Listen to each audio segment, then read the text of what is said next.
Hello बच्चों, हम लोग आज हिंदी व्याकरण के अंतर्गत भाषा को सीखेंगे। भाषा क्या है? शुरू में जब मनुष्य का जन्म हुआ था तब वह बोलना चालना नहीं जानता था। अपने बातों को संकेत के माध्यम से रखता था। समय के साथ साथ विकास हुआ, बहुत सारे परिवर्तन हुए और मानव ने भी धीरे धीरे कुछ ध्वनियों का विकास किया और उसी ध्वनि के माध्यम से वह बोलना सीखे। मनुष्य शुरू से ही जिज्ञासु होने के कारण वह कुछ न कुछ सोचता रहता है और हमेशा कुछ न कुछ नया करता रहता है। अपनी सोच समझ एक दूसरे को से शेयर करने के लिए वह भाषा का उपयोग करता है और भाषा के माध्यम से ही वह अपनी बातों को एक दूसरे से बहुत ही आसानी से रख पाता है। तो भाषा वह साधन है जिसके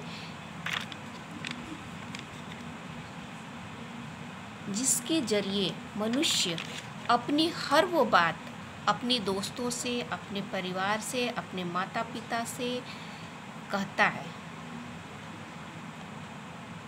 उसे ही हम भाषा कहते हैं। भाषा का शाब्दिक अर्थ बोलना होता है। यह संस्कृत शब्द के भास धातु से लिया गया है। भाषा 3 प्रकार के होते हैं। पहला हो गया इसमें से मौखिक भाषा, दूसरा हो गया लिखित भाषा और तीसरा हो गया सांकेतिक भाषा। तो मौखिक भाषा किसे कहते हैं? नंबर 1 पे हम लोग देखेंगे अब मौखिक भाषा। मौखिक भाषा या इसको अंग्रेजी में ओरल लैंग्वेज भी कहते हैं, जो मुख से बोला जाता है कि मुख से बोलने वाले भाषा को हम मौखिक भाषा कहते हैं। या यूँ कहिए, मुख से बोलकर अपनी जो विचारों को हम अभिव्यक्त करते हैं उसे ही मौखिक भाषा कहते हैं। जैसे भाषण देते हैं, उपदेश देते हैं, रेडियो सुनते हैं, तो ये सारी चीज़ें कहाँ से होती है? मुख से बोला जाता है। उसका उत्पत्ति तो मुख से ही होता है, इसलिए वो मुख से बोला जाता है। इसलिए इसे हम मौखिक भाषा कहते हैं। अब आप लोगों को अच्छी तरह से समझ में आ गया होगा मौखिक भाषा। मौखिक भाषा किसे कहते हैं? तो मुख से बोलकर अपने मन की विचारों को जो व्यक्त करते हैं उसे ही हम मौखिक भाषा कहते हैं। अब आते हैं नंबर 2 भाषा के। जैसा कि हमने बताया 3 रूप हैं, 3 प्रकार हैं। तो पहला तो हमने पढ़ लिया मौखिक और दूसरा लिखित। अब लिखित भाषा किसे कहते हैं? तो बच्चों, ये जो हमने लिखा हुआ है तो इसको हमने कुछ शब्दों के माध्यम से, कुछ अक्षरों के माध्यम से यहाँ व्यक्त किया है लिख करके, तो इसे लिखित भाषा कहेंगे। जैसे पढ़ते हैं इसका लिखित भाषा में, तो लिखित भाषा जो लिखकर विचारों को अभिव्यक्त करने वाली भाषा लिखित भाषा कहलाती है। जो हम लिख करके अपने विचारों को व्यक्त करते हैं उसे ही लिखित भाषा कहते हैं। जैसे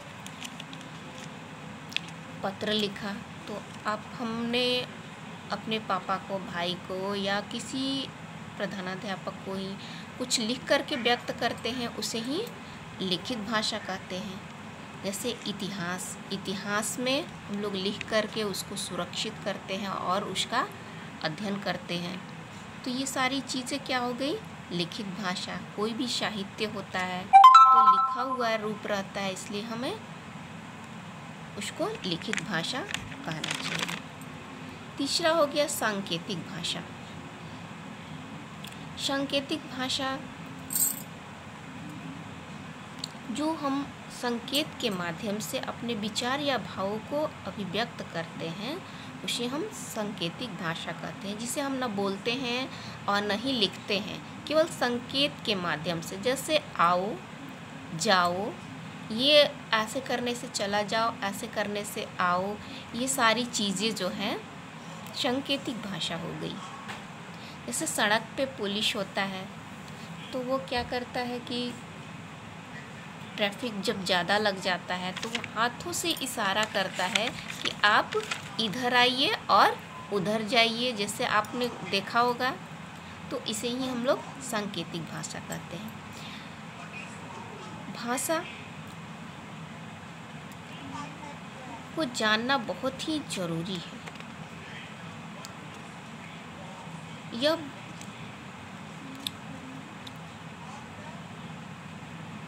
हर जगह की अपनी अलग भाषा होती है।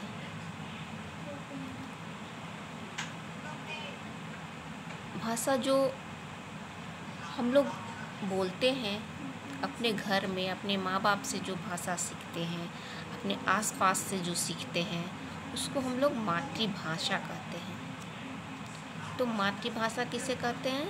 वह भाषा जो बच्चा अपने घर परिवार, अपने माँ बाप से, अपने आसपास से सीखता है, उसे ही मातृभाषा कहते हैं।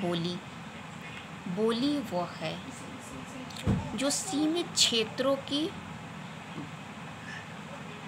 प्रचलित भाषाएं होती हैं। वह भाषा का अविकसित रूप होता है, उसे ही बोली कहलाता है। और बोली हमेशा हर थोड़े थोड़े दूरी में बदलते रहता है।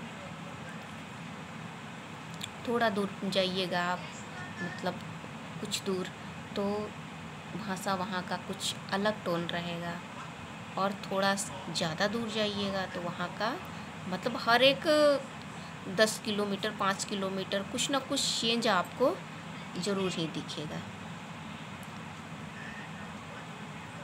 लिपि भाषा में ध्वनियों को लिखने के लिए जिन चिन्हों का प्रयोग किया जाता है उसे हम लिपि कहते हैं।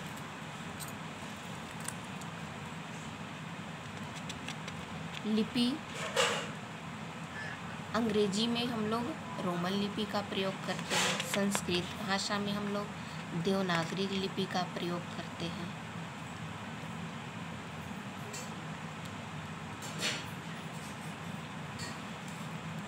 अब हम लोग थोड़ा सा एक फ़ोटो देखते हैं। देखिए, जैसे यहाँ पे दिया हुआ है सांकेतिक भाषा। यहाँ सांकेतिक भाषा दिया हुआ है, तो यहाँ देखिए, अब ये ट्रेन है। ट्रेन के माध्यम से ये क्या कर रहा है? हरी झंडी दिखा करके इशारा कर रहा है कुछ, तो मतलब मुँह से नहीं बोल रहा है, लेकिन वो इशारा कर रहा है। तो ये क्या हो गया? सांकेतिक भाषा हो गया। इसी प्रकार यहाँ देखिए, ये लड़की है ये, और ये रेडियो सुन रही है। ये लड़की जो है रेडियो सुन रही है, तो किसी ने अपने मुख से कुछ बोला है और ये सुन रही है। तो ये क्या हो गया? मुख से बोला हुआ चीज़ है, तो कोई बोल रहा है, यानी ये मौखिक भाषा हो गया। उसी प्रकार ये देखिए आप, यहाँ है एक बच्चा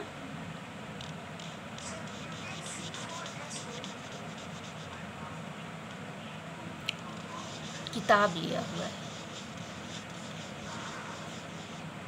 तो इस किताब में कुछ ना कुछ लिखा हुआ है, तभी तो ये पढ़ रहा है। तो इसको क्या कहेंगे हम लोग? लिखित भाषा। इस भाषा में, इस किताब में जो भी लिखा हुआ है उसको लिखित भाषा कहेंगे। थैंक यू बच्चों। आज हमने भाषा के बारे में पढ़ा।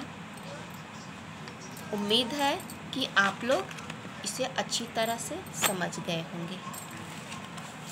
और नेक्स्ट वीडियो में हम लोग पढ़ेंगे व्याकरण। व्याकरण और व्याकरण के प्रकार। Thank you. Have a good night.